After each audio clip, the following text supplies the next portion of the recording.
Okay, we'll just give it a minute or two for people to work their way on. It's going up quite rapidly, so that's good. I'm going to give, you can just check if you need messages.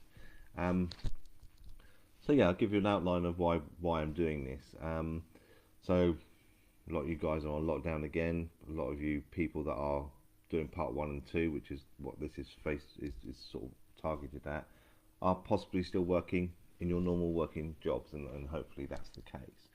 But I'm going to do these regularly because I think it's really important to get your training really done correctly from the very beginning, regardless of whether you're self-sourcing, self-training, training with a large organisation, training with a local ADI that's helping you out. There's quite a lot of husbands, wives helping their husbands and wives out to train at the moment, or whether it's a local audit registered organisation or whatever it is. It's really important that you start off with the correct foundations and a complete understanding of how the part one links to the part two and how the part two, really importantly, links to the part three. And what we find is people, perhaps so nicely really, but skip through part one and two as quickly as they can to get the bits of paper, to get on to the part three, to get on to the 40 hours to do your part three, to get out teaching, all that sort of stuff. Obviously, at the moment, we've got a bit more time, so that's good. We believe that the fundamentals are your part one and two. So if you get your part one really nailed down, I don't mean know the answers, but know the deep understanding of why the answers are what they are, and the part two, which is what we're going to start to talk about, then the part three is actually pretty straightforward because the part one is to get you knowledge. The part two is to make sure that you can transfer that knowledge to a physical skill, which basically means more deeper understanding of the knowledge. And the part three is your ability to pass that knowledge on to someone else. Of course, if you jump the part one and two and just do enough to pass, and you can pass the part two particularly without too much knowledge, to be honest, because the examiners aren't checking as much as they should on the knowledge, and I'll explain some of those things in a minute.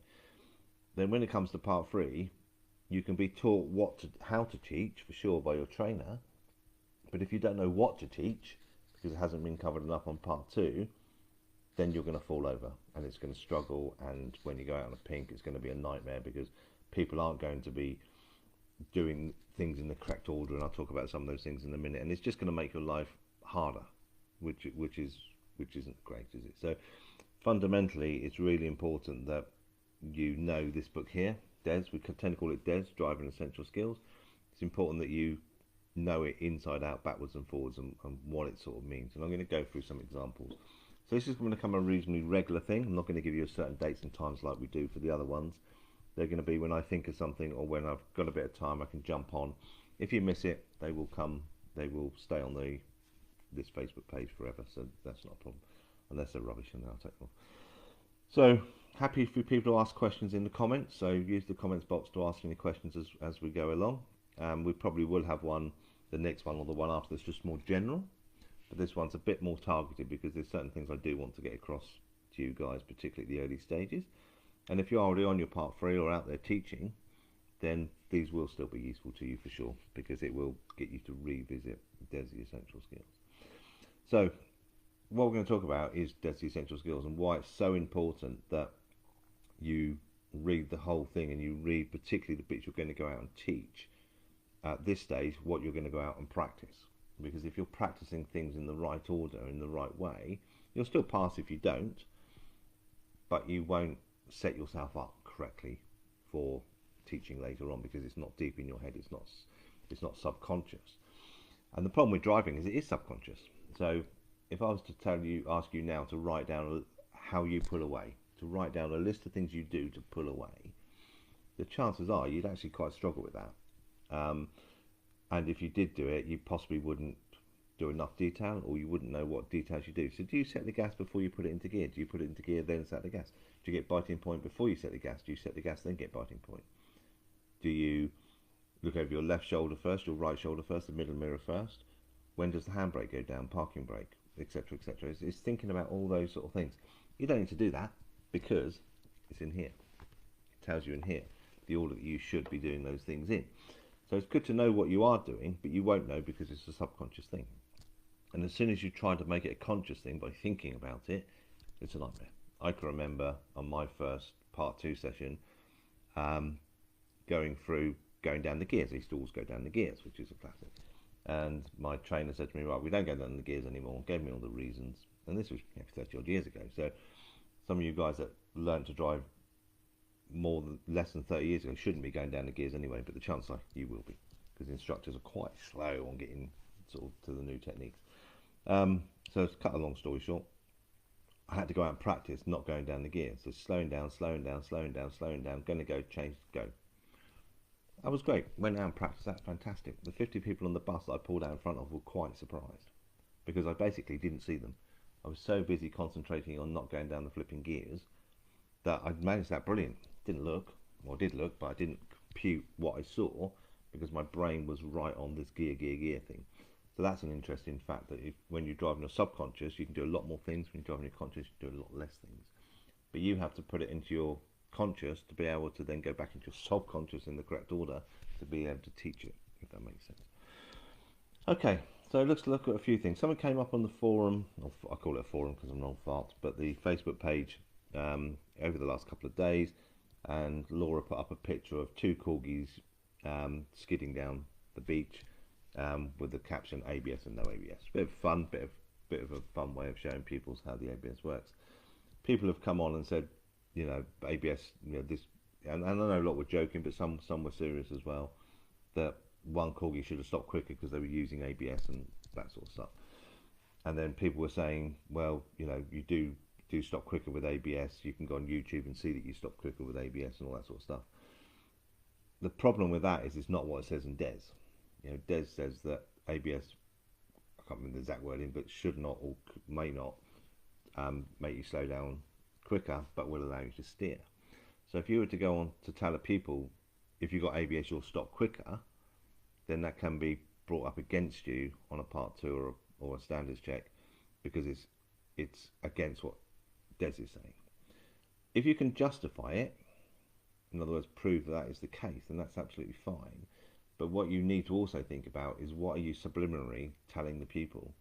That because they can stop quicker now with ABS, they can drive closer, they can drive faster. And of course, we're not telling them that, but that's how the 17-year-old brain is probably going to absorb it. And of course, compared with what? Because they haven't ever driven a car without ABS, so they can't compare it with a car without ABS. So it's sort of lost in translation, if that makes sense. That's just a quick example of making sure that you are telling what it says in essential skills. You can add more to it. You can send them to YouTube videos and stuff, but be very careful in how that's going to be perceived by a 17, 18, 19-year-old brain, because that's the important point, which is why essential skills is written on the side of caution, rather necessarily written on the side of 100% facts. So it's worth being aware that when you're going through essential skills. So, any questions about what I've rabbled on about so far? No, good. Okay. No, feel free to put in the comments box. That would be absolutely fine. Okay, so what I'm going to do, because I tend this to be a reasonably regular thing, so I don't know how often, but probably at least once a week, I'm going to sort of go through the essential skills. I'm not going to read it out to you, but if you've got the essential skills, if you could open it up at page 87 would be good. If it's the new one, I think it's the same paging for the other one as well. There's not a lot of changes. There are a few, but nothing that means you've got to go and buy the new one necessarily. Yes, you've got to go buy the new one. Apparently, yes, you've got to go and buy the new one. Apparently, the person that's not here sat next to me has told me. So you can go on to our website, driving-instructor.site, click on shop. The new version is on there. We don't make anything from that. It's just put on there to make sure you buy the new version. The new version is the one. It's virtually the same picture. Why they didn't use an opportunity to make it look completely different, I don't know, but it's the same car, but what's different here is this bit here. This bit curls round rather than straight. But, you know, and Amazon, if you just go onto Amazon and Google it, they will try and sell you the old version because they got millions of them.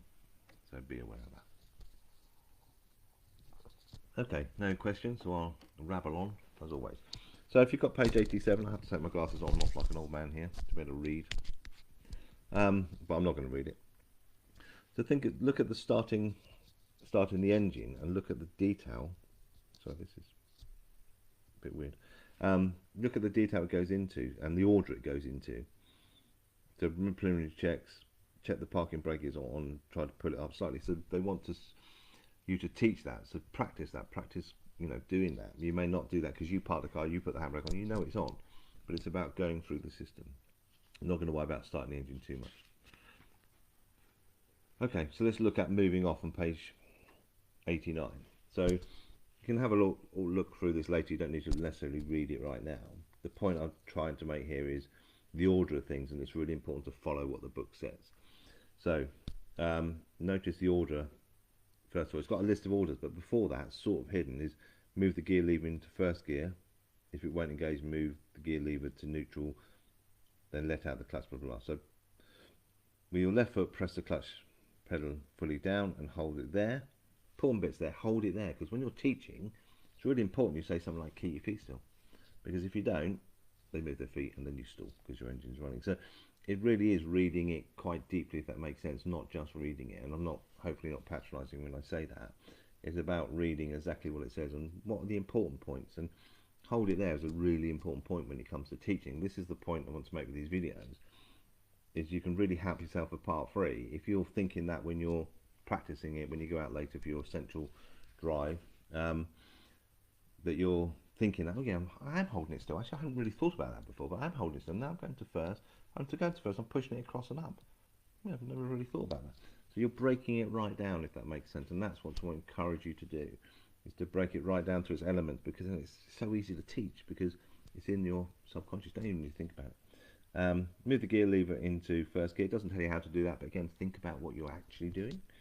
If it won't engage, blah, blah, blah, blah. Prepare to move off. With your, I said I wasn't going to read it, but I'm going to read it. And to prepare to move off, with your right foot, press the accelerator slightly and hold it steady. Again, what does slightly mean? Have a play. No, that's too much. I can't hear it.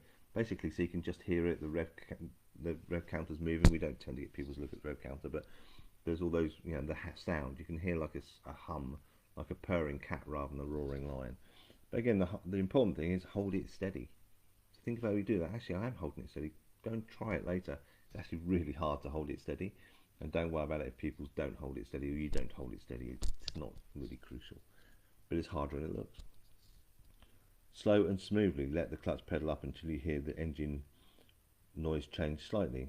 This means the clutch is at biting points. And it's starting to get some terminology now, some technical language as it's known, that the examiners would want you to use because it's in the book. Okay. See later in this section, blah, blah, blah. With experience, you'll be able to feel the biting point. Okay. So again, go and play with that. Again, you can do it. You've done it for years, I'm sure, unless you're driving automatic. Someone's going to type that in a minute. But it's about you re-engaging with the car and realising what does that actually feel like, rather than be a subconscious motion. So that's bringing it to your conscious. Hold the clutch steady in this position, so keep your feet still, don't move your feet. Now make your final safety checks. Use your mirrors and look over your right shoulder to check the blind spot. Right, this is an interesting one, wait for this. So a lot of trainers are telling people to do either a 5 or a 6 point safety check. What that basically means, a 6 point is all panes of glass, starting with the back window, left rear window, or left side rear window, left window, mirrors, blah, blah, blah, all panes of glass, 6 panes of glass. Most common is 5, so they're being taught to check the middle mirror, the left blind spots are behind the passenger seat, through the passenger seat, the mirror, front, right mirror, and then right shoulder check, and potentially even the window to the right. Doesn't say that in essential skills. Doesn't mean you would never teach it, but if you are going to teach it, you have to justify it, and we keep coming back to that. So if you're going to teach a 6 point or 5 point check, or all panes of glass, or rainbow check, or whatever you want to call it, you have to justify why you're doing it. And it's really, I'm going to say, it's quite a dangerous thing to teach robotic things like we must do it always like this. Because if there's a big wall on your left, a 6 foot wall, you know, I've just parked out the back of our house, there's our 6 foot garden wall there. Why am I looking over there? No one's coming through there. Even the dog can't jump over that. There's nowhere for pedestrians to get between the two. So why am I looking there? There's no point. So it's about teaching common sense rather than robotic things. Saying that, we do have to teach what it says in here. And sometimes it doesn't always make sense. So have a think about that. Have a think about when you pull away. When you've pulled away for the last 20 years you've been driving, have you always checked your left blind spot? And if you're honest with yourself, probably not. Have you killed anyone yet? Probably not. So think about logically. So I'm not saying don't take in notes of what your trainer says, but if your trainer is telling you, or someone else is telling you, or other forums are telling you, you must do a rainbow check, 6-point check, 5-point check, ask them to justify it. Okay, you'll keep coming back to that. If we say anything you don't agree with it, ask us to justify it. It's really important that people can justify what they're saying to you. Okay, and the justification should come from this, or something called the ADI one, which we'll talk about another day, or the rider and driver for light bands and cars, national standards, which I always get doodah about face. Okay, so let's carry on. So saying here is sort of reading exactly what it says. So decide if a signal was necessary. Timing of any signal was crucial. Avoid waiting with the clutch at biting point. So looking around, and then is a signal necessary? I'm not going to go at this point when you would or wouldn't signal, but basically when you pull away, you would signal if someone would benefit.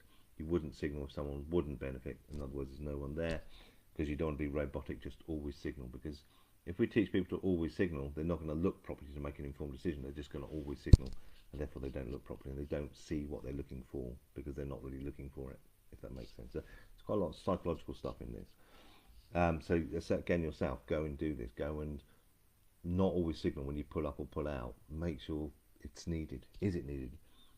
Is there a van in front, therefore I can't see as well as I could? I could signal them, for example, because I can't get all the information. If it's safe to move off, be ready to release the parking brake. Be ready. That normally means pressing the button in, having the hand ready. Look around again if necessary. In other words, if it's taking a little bit of time, do it again. And keep an eye on your mirrors. When you're sure it's safe and convenient to move off, release the parking brake. At the same time, let the clutch pedal come up a little more. Again, what does that mean? But go and practice that. The vehicle will begin to move. Tight clutch control is needed to keep the clutch pedal just above the biting point. In other words, keep your feet still.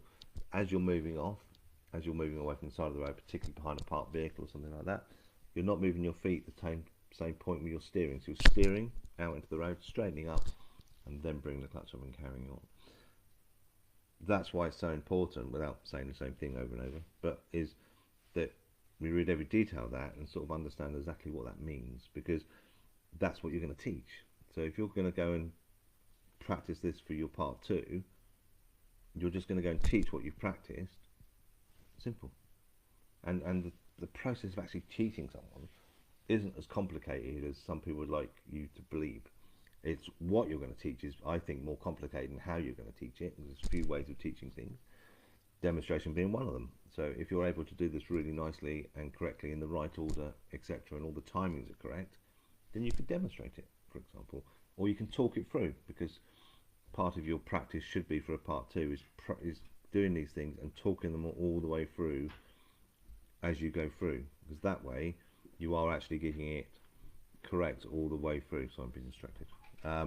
So it's important that you're following that process yourself, and even talking out loud. You could have a crib sheet with some bits you forget, so maybe you're getting biting point before you set the gas. You should set the gas, then get biting points. You might have to go and write that on a sticky note and put it in front of you on the screen. Don't put it away, obviously, if it's there, and just practice that over and over again so it becomes subconscious. Talk yourself through it. It's really important, because then when it comes to teaching, as I say, you're able to teach it because you taught yourself it. Does that make sense? If you can teach yourself it, you can teach someone else it. So trying to defunk the part 3 and sort of take away how difficult the part 3 is, because if you get your part 2 right, part 3 becomes a lot simpler.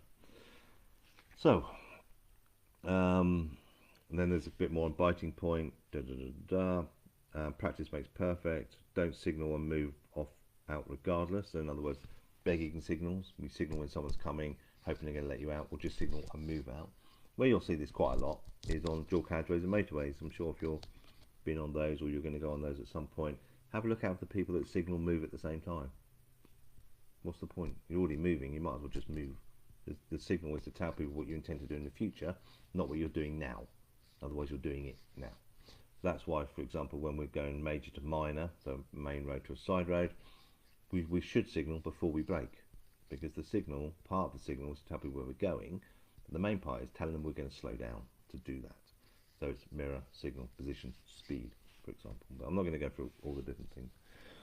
So just to sort of wrap up what we've talked about today, and I've just used moving off as an example, that there's more to it than may meet the eye. And if you don't follow this routine for your part 2, you will pass. You won't get marked down necessarily, and you will pass as long as it's safe and works. If you try to teach it the way you did it for your part 2 on a part 3, you could fail because it's not following essential skills. If that makes sense. It's a bit weird, doesn't really make any sense, and I believe, and I think Lou believes with me, that the part 2 should be harder. We believe the part 2 should really nail down on these things, because if they made the part 2 harder, in other words, you had to follow these sequences that are being taught in the book, then the part 3 would be a lot easier. If that makes sense, because you'd go for the part 3 with a lot more knowledge, understanding, and ability to do it. Whereas the part 2, as long as you're safe and you don't contradict what something says, so if it says you must not and you do it, you're going to have problems. If it says you should not and you do it, you'll be okay as long as you can justify it. Not verbally, they won't ask you to just verbally, but physically what's around you and what's happening. So an example I could think is overtaking near a junction. That's a should not. I'm not saying you should do this on your part 2, but you wouldn't necessarily fail if you did, if it was very clear and very obvious that no one could appear from the side road. You could see all the way down, it was a big field or something like that. There's no danger. If it's a solid white line and you could go past the cyclist or past the tractor or whatever, and there's no one coming from miles away and it was safe, you'd fail because that's a must not and that's a law. So you don't have any discretion on that at all. So that's why also it's important that when you read the essential skills, you're distinguishing, even getting a marker pen. My essential skills has got loads of marker pen things in it. Marking down the do's, the don'ts, the shoulds, the should nots, all those sorts of things. So just to sort of clarify what I mean by that, a must not is a law thing. A do not is a law thing. No, it's not. A do not is something that would be held against you in a court. So overtaken by a junction, for example, is a do not. Do not overtake by a junction. If it goes all right, you'll be all right. If something goes wrong, it can be held against you in a court of law because you shouldn't have done it. But if a policeman saw you do it and it was safe, they wouldn't pull you over because you haven't broken a law at that point. But it could be held against you, so that's important. A should not is a should not. You should not do this. You should not do that. It won't be held against you in a court of law. It's just advice. It's advice, but strongish advice, if that makes sense. If you've got the highway code, there is an explanation of those different phrases in the highway code. Can't remember if it's the front or back. It's the front apparently. So it's at the front. So have a look at that because that's crucial. So to just summarise, because I don't want to keep this reasonably short, is generally have another look at essential skills if you're doing your part 1 and 2. Really learn what it says. Notice things like when it says things like, hold it there. It means keep your feet still. The words are controlling. They're controlling what to do. And they can easily be, you can read them and not really take notice of them. Does that make sense? Oh, yeah, okay. So keep your feet, hold it there. Think about what does that mean? Okay, I'm going to go out now and practice that, which is what we're going to talk to you about now.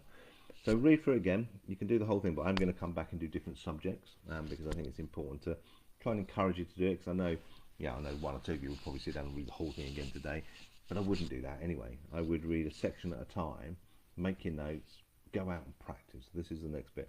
Yes, I know it's difficult at the moment if you're in Tier 4, Central Journeys only. I'm sure you need a pint of milk. The dog must need a treat, surely. You know what I mean. So, Central Journeys only. I don't want the police knocking on my door. And go and have a look at moving off, and I haven't talked about it, but look at the stopping bit as well. And really read between the lines and do the order. You could even take someone with you. I tell you what, kids love correcting their parents. So if you've got kids probably under teenage, because teenagers still in bed, under teenage age, they tell them what order you've got to do it in, put it into little pictures or write a list depending on how old they are, etc. And they will make sure you do it in the right order. And they Lou did that when she was practicing, and kids love doing that. So get someone to go and help you with that, because it's so easy, because you've pulled away a million times before and pulled up a million times, just to go out and think, right, I'm going to do it in this order, and I'm going to make sure that I set the gas, then set the clutch, I'm going to feel what that feels like, and then I'm going to look around and get my handbrake ready, blah blah blah blah. Because you've been doing it so long without thinking about it, it's really, really hard. It's a lot harder than it may seem sat here on a Sunday morning, me yabbering about it. So it is a case of going out and really practicing it, and even just one bit at a time. Just spend 10 minutes just setting the gas biting point, neutralise it, setting the gas biting point, neutralise it, blah blah blah. When I say neutral, I don't mean going to neutral, I mean just take your feet off. And just doing that, so your brain is starting to really get it. Then go on to the next bit. It's called layering. You're layering one thing at a time. Haven't talked about it, but if you then decide to do stopping, because obviously do moving off, you've got to stop as well, so you might as well practice stopping. One of the main ones that comes up there is when you stop, and that's putting the parking brake on and then into neutral. And it doesn't say in here why, so I'm going to tell you why.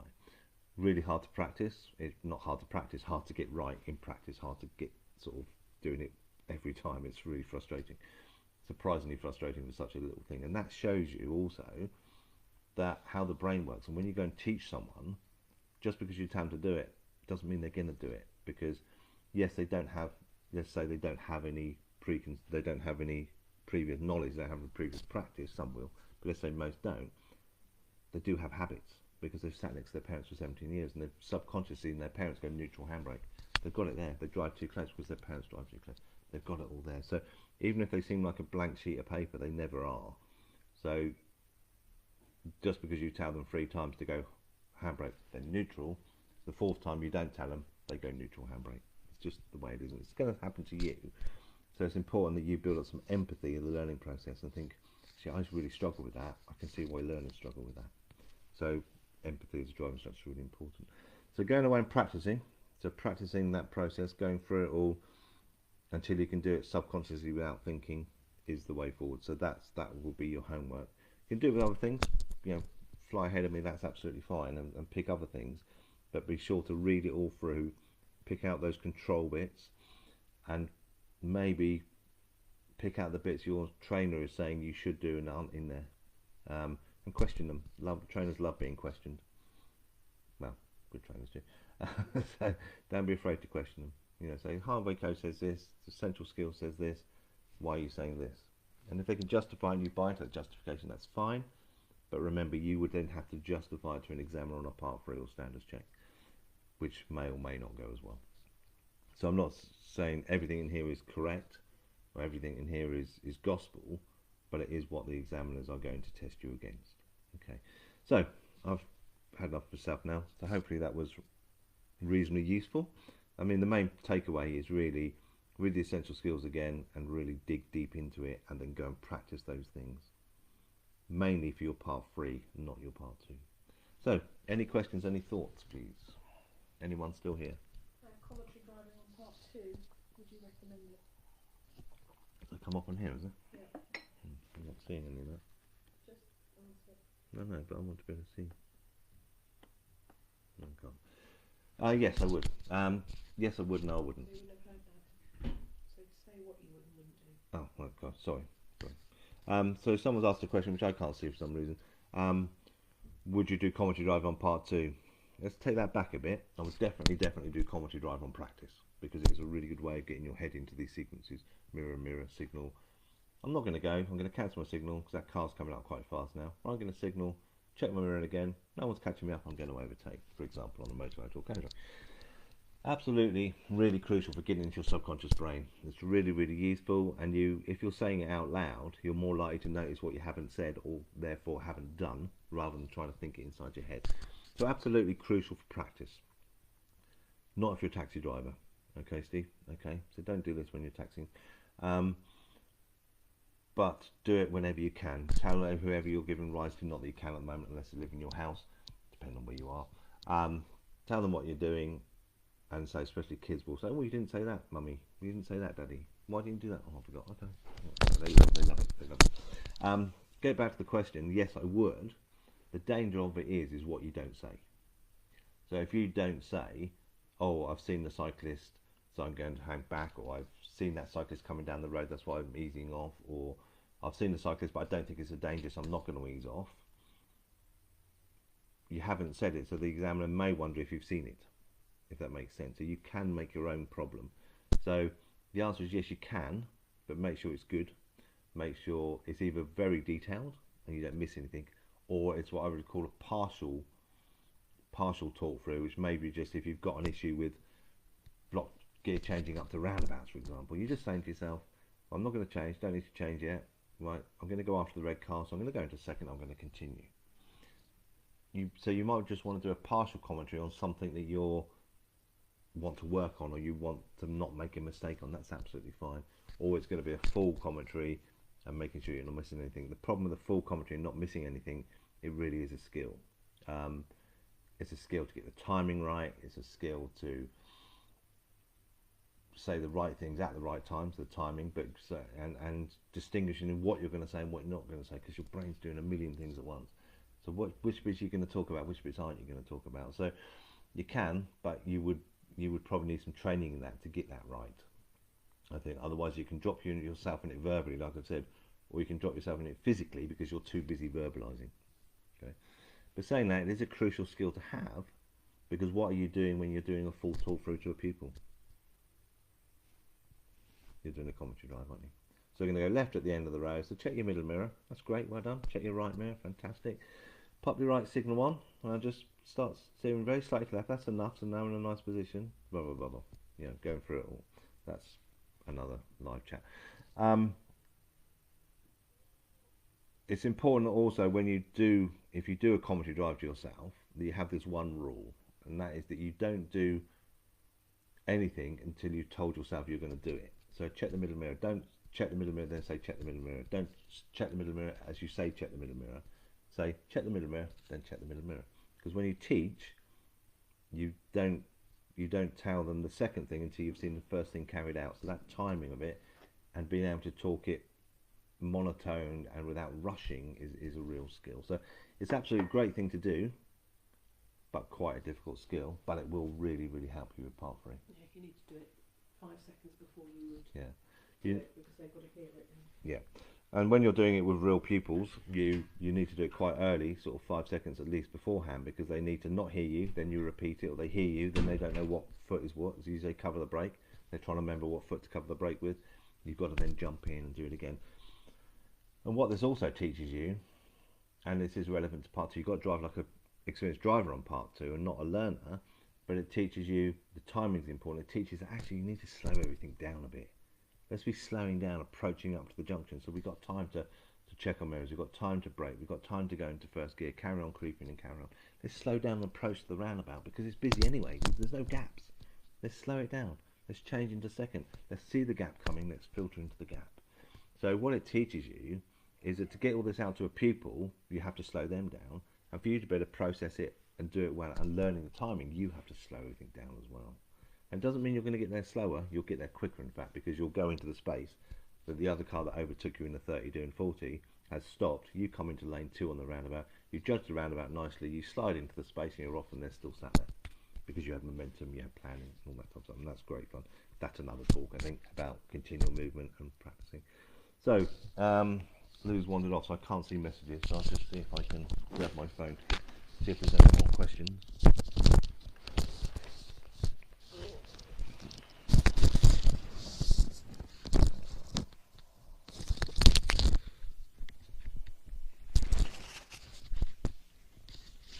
Just give me a second. Okay, someone's asked why parking brake then neutral. That's a good question, Joe, because I didn't actually say that, did I? I said essential skills doesn't tell you, then I didn't tell you, so it's a secret.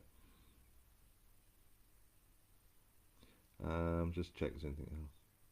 So yeah, parking brake before neutral. The reason being safety. So you and I will stop, neutral handbrake. We won't release our feet. We won't roll down the hill. It's absolutely fine. It's about what you're going to teach. Again, if you do this on your part 2, as long as it doesn't go wrong, you'll be fine. Which I disagree with, because I think they should be looking for what they expect in the next test, because that surely they're linked together. Anyway, if you're teaching a pupil and they stop, the first thing they want to do when they stop is relax, and that means taking their feet off the pedals. So they will always do that. I've done lots of experiments on this, and when I ever don't say keep your feet still when they've stopped, they always relax their feet. 9 times out of 10, if not 10 times out of 10. So you'll say something like keep your feet still. Then it's handbrake. The reason it's handbrake is if you then forget to say keep your feet still again, or they don't keep their feet still, you've got the handbrake on. So if they release their feet, you stall, but you don't jump forward. Whereas if you've got neutral, you go neutral first, and then they relax because you've forgotten to tell them, or they didn't listen, or they didn't do it, or whatever, and you're on a downhill slope, you're now running downhill. Because you've got in neutral, off the pedals, so off the brake and off the clutch, not going to stall, just going to roll down the hill. Imagine if you're teaching a next to kin without a dual control at this point. Could be interesting. So it's a safety reason. So if we go handbrake first before we relax our feet, or we could relax our feet, then you've got more chance of keeping the car safe. That's the bottom line, and that's what we're doing. So I think I've found the thing to find the questions now. Okay, and just check I'm not doing it.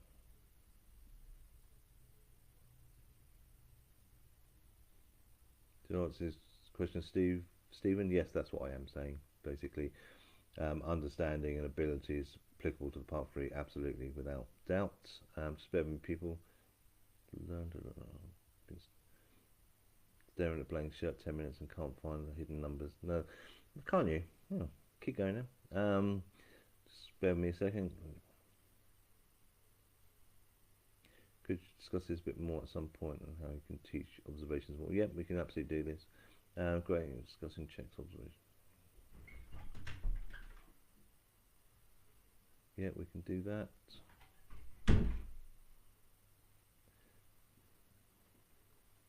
I'm just looking. So PA buggered off. Why parking mode? Answered that. Commentary driving is a central tool. Yeah. Just stop. Yeah. Okay.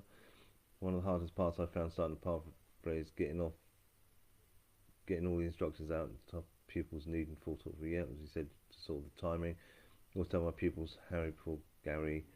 I think that helps. Yeah, anything that will help them remember. It's always important to have a list of things, but also come up with your own relevant to the pupil and the person you've got next to you. And sometimes it's just rote. What's rote? That's a question on Part 1 that isn't any of the books and comes up, so I always try and get it in when I can. Rote is basically learning by repetition. Yeah, paraphrase. Just doing it over and over again. So 2 plus 2 equals 4, 2 plus 2 equals 4, 2 plus 2 still equals 4. 6 years later, 2 plus 2 still equals 4, and the kids still can't remember it. So it can work for certain things, and it is a system, and this is sort of what you're going to do. But what you're always trying to do is a rote with knowledge. So why does 2 plus 2 equal 4? Why can't it ever equal 5? Why are we going handbrake and then neutral rather than neutral handbrake? And then once someone has that understanding, like Joe now has that understanding, and some of you guys that didn't have before, you're more likely to do it because it makes sense. You don't need to do it because you're safe, but you do need to get it into your head and your subconscious. So when you're teaching, that's what you do. Therefore, you're teaching it. You will, as I say, you will pass a Part 2 without doing it, but you will fail a Part 3 if you don't. If you're teaching moving away stopping, you're doing it in the wrong order. So this is where I don't think the systems really add up together. But that's my job to steer you guys in the right direction. So, any more questions? There's one more peer there. Nope. Okay, thanks for that. Probably do another one. Try and do it at least once a week, if not a little bit more regularly. There's lots of sort of different subjects we can do that are always going to be relevant to what you're going to teach and so on. Explain Girl Stop 2, learning by doing. Absolutely, and that basically is rote but with understanding, as the way I sort of explain it. But those are in the various books. Driving Instructor's Handbook. You can find out about the different learning methods. It also says you need to learn them, but I wouldn't get too bogged down with them. Yeah, because you can bog yourself too much down with academia rather than just practical. And driving is a practical skill, so don't get too bogged down with coaching against instruction, Gold Star method, rote method. There's a couple of others as well. You can see I know about them all. It's not as important as some people like you to think. The bottom line is, what you did it work on your Part 3? If it worked and the car was safe, job's a good one. Simple as that. Uploading it as a PDI, I would really like to tap into your knowledge of how to progress a lesson. How can I identify when I can take a pupil from safe zone and has done pull away stop? Yeah, I certainly can. We can do something like that later. I won't do all that now because otherwise we'll be here for hours. And I know people want to know stuff. We will do things like that about how to progress it. I think a lot of that is your ability. If you've got the ability to talk someone through something and they've got the ability to listen and transfer that skill into the car. So if you say cover the brake, they cover the brake. If you say put the clutch down, they put the clutch down. If you say hold your biting point, hold your feet still, they hold their feet still. Me and Lou, with our experience, can talk most people through most situations. This is where you're going to lack. It's not really about the learner necessarily. It's going to be about your knowledge, your experience, which will come with the experience.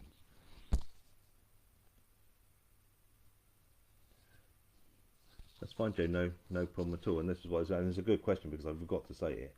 So I needed to say it. So that's absolutely, which is probably why you asked me really. But that's absolutely fine. I don't mind people saying you said you can do that and you haven't done it. It's I forget as well, and that's why I was saying earlier, making notes, putting little sticky things on the dashboard and so on. So we're humans, we're all going to forget stuff. Right, I'm going to call it there because this can go on and on and on.